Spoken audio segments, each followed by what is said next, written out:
নমস্কাৰ, মই বিমলা বুঢ়াগোহাঁই আপোনালোক সকলোকে মোৰ চেনেলৰ অন্য এটা ভিডিঅ'লৈ পুনৰবাৰ স্বাগতম জনাইছো। আশা কৰো আপোনালোক সকলোৱে ভালে আছে। আজি মই মোৰ অন্য এটা ভিডিঅ' আপোনালোকৰ ওচৰলৈ লৈ আহিছো। আজি মোৰ ভিডিঅ'টো হ'ল ঘৰলৈ কেনেকৈ টকা পইচা আনিব পাৰি তাৰ ওপৰত এই ভিডিঅ'টো আপোনালোকৰ ওচৰলৈ আগবঢ়াই দিছো।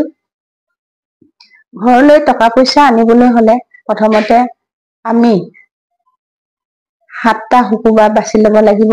অৰ্থাৎ শুক্লপক্ষ প্ৰথমটো শুকুৰবাৰৰ পৰা আৰম্ভ কৰি 7টা শুকুৰবাৰে আমি 5খন ঘিউ চাকি 5ডাল ৰঙা পাজি দি শুক্ৰবাৰ দিনা সন্ধিয়া সময়ত 6:30মান বজাত আমি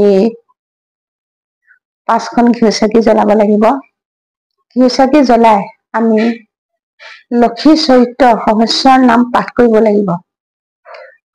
সহস্ৰৰ নাম পাঠ কৰি আমি লক্ষী বীজ মন্ত্ৰ অৰ্থাৎ চিম এই মন্ত্ৰটো আমি 108 বাৰ জপ কৰিব লাগিব।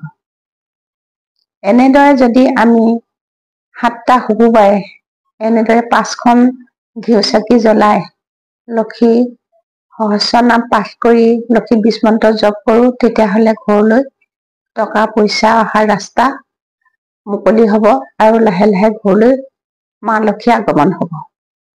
আজি মই মোৰ এই ভিডিঅ'টোত ঘৰলৈ কেনেকৈ টকা পইচা আনিব পাৰি তাৰ ওপৰত আপোনালোকৰ ওচৰলৈ আগবঢ়াই দিলো।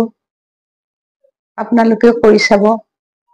মোৰ ভিডিঅ'টো চাই আপোনালোকে কেনেকুৱা পালে, যদি ভাল পালে শ্বেয়াৰ কৰিব।